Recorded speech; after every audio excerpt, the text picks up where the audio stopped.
신용정보법 개정으로 지난 5일부터 국내에서도 탐정이라는 명식을 합법적으로 사용할 수 있게 됐습니다.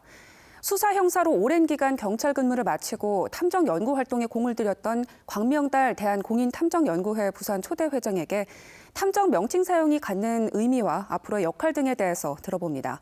보도에 정세민 기자입니다. 지난 2015년 동네 경찰서장직을 끝으로 경찰 생활을 마감한 광명달 대한공인탐정연구회 부산시 초대 회장. 순경에서 시작해 경찰서장까지 43년간의 경찰 경력을 바탕으로 퇴임 이후에는 민간 탐정 연구에 주력해왔습니다.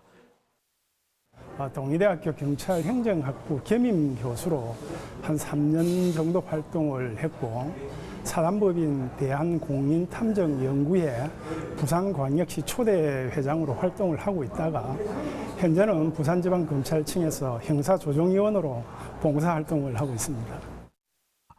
부산 지역 초대 회장을 역임할 정도로 탐정활동 연구에 누구보다 공을 들여온 만큼 정부의 탐정 명칭 사용 결정에는 일단 환영한다는 입장입니다.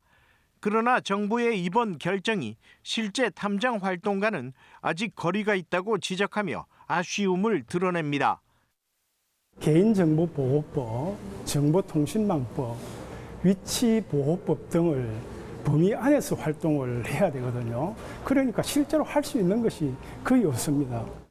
무늬 말고 알맹이가 있는 국가에서 주관하는 공인탐정 제도가 도입되어야 되는 필요성이 꼭 있습니다.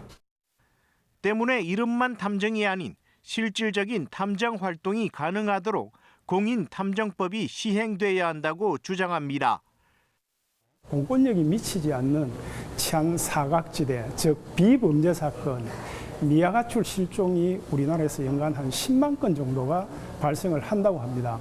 그런 부분에 대해서 탐정이 활동을 한다면 사회는 더 안전해질 수 있습니다. 아울러 탐정과 흥신소나 심부름 센터와의 차이점에 대해서도 명확한 정리를 해줍니다.